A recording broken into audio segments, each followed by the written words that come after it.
प्रिय छात्रों, आज हम बिहारी लाल का एक और दोहा देखेंगे।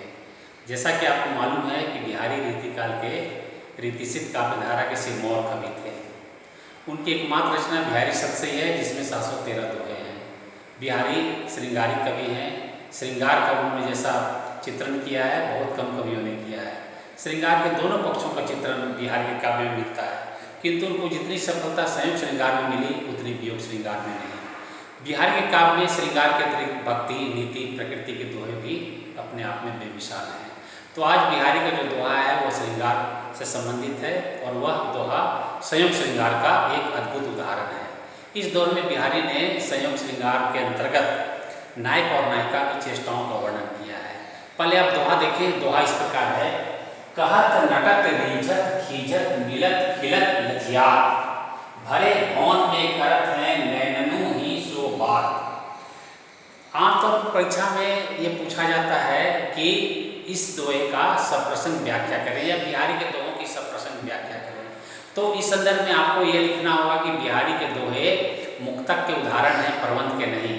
प्रबंध और मुक्तक में यह अंतर होता है कि प्रबंध में कथा का निरंतर प्रवाह चलता रहता है, एक पद दूसरे पद से अनुस्यूत होते हैं, जुड़े होते हैं, जबकि मुक्तक काव्य में ऐसा नहीं होता। इसके एक पद दूसरे से बिल्कुल स्वतंत्र होते हैं और पूर्ण होते हैं।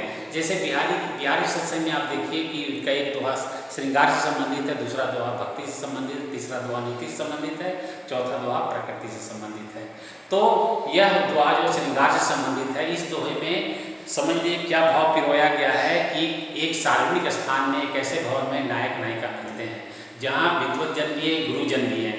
तो दोनों आंखों ही आंखों में एक दूसरे से बातें करते हैं।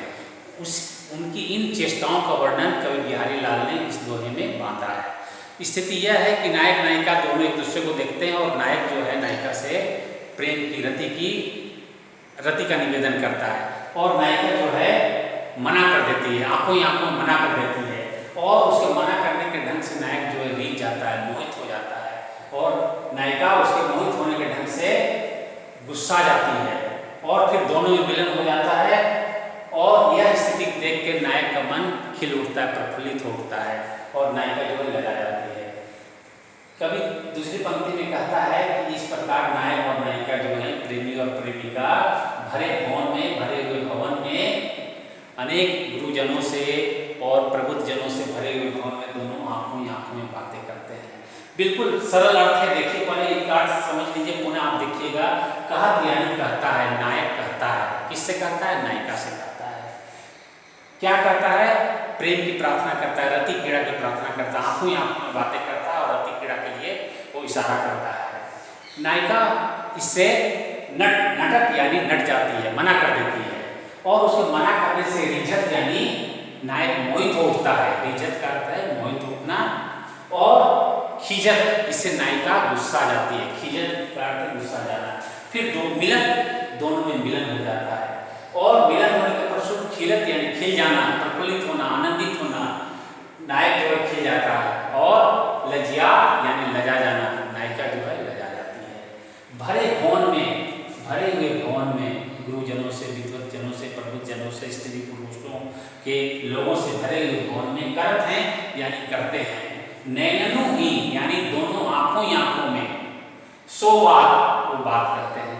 तो अर्थ बिल्कुल सरल अर्थ है, और इसके अंतर्गत जैसा कि मैंने पहले ही बताया कि बिहारी लाल इस दोहे में कहते हैं कि एक सार्वजनिक भवन में नायक जो है नायिका से रति क्रीड़ा के लिए कहता है। पहली पंक्ति कहता है नटक, नायिका मना कर देती है, और उसके मना करने से नायक जो है रीझ जाता है, मोहित हो जाता है, और नायिका गुस्सा जाती है। फिर दोनों में मिलन हो जाता है, और नायक का मन जो है प्रफुल्लित हो उठता है, खिल उठता है, और नायिका लजा जाती है। इस प्रकार दोनों एक सार्वजनिक भवन में आंखों ही आंखों में बातें करते हैं।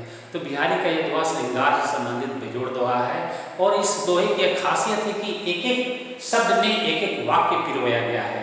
बिहारी के दोहों के विषय में कहा जाता है कि वो बिहारी के दोहे नावक के तीर हैं। यह बात इस दोहे में भी चरितार्थ होती है। इस पद में श्रृंगार वर्णन है, क्योंकि श्रृंगार वर्णन है इसलिए यहाँ श्रृंगार रस की छटा यहाँ विद्यमान है। स्थायी भाव रति है। भाषा, जैसा कि पहले मैं बता चुका हूँ, बिहारी की भाषा ब्रज भाषा है, और शैली की दृष्टि से बिहारी की शैली समासोक्ति है। गागर में सागर भरना बिहारी की शैली की मुख्य विशेषता है। और काव्य रूप की दृष्टि से, काव्य स्वरूप की दृष्टि से यह पद जो है मुक्तक काव्य का उदाहरण है। इसमें मुक्तक शैली का भी प्रयोग हुआ है। और छंद की दृष्टि से यहाँ इस दोहे में कारक दीपक और विभावना अलंकार है। अलंकार की दृष्टि से विभावना और कारक दीपक अलंकार है, छंद दोहा छंद है। तो ये इस प्रकार से ये बिहारी का दोहा संयोग श्रृंगार का सुखात्मक अध्याय है, जिसमें प्रेमी प्रेमिका क्रीड़ाओं के और उनके रूप दर्शन की छटा बिहारी शब्द से मिलती है। तो मैं समझता हूँ कि यह दोहा आपको समझ में आ गया होगा। पुनः इसका बिहारी सत्संग के अंतर्गत हम दूसरा दोहा देखेंगे। आपको एक और चीज़ मैं बता दूं कि बिहारी के दोहे आपके सिलेबस में लगे हुए हैं, वो जगन्नाथ दास रत्नाकर प्रणीत बिहारी रत्नाकर से गृहीत हैं, लिए गए हैं। बिहारी पर बहुत सारी टीकाएँ लिखी गई हैं। रामचरितमानस के बाद बिहारी एक ऐसे कवि हैं जिनके बिहारी सत्संग पर सर्वाधिक टीका मिलती है, और ये जगन्नाथ दास रत्नाकर द्वारा प्रणीत बिहारी रत्नाकर काव्य कृति से अवतरित है। धन्यवाद।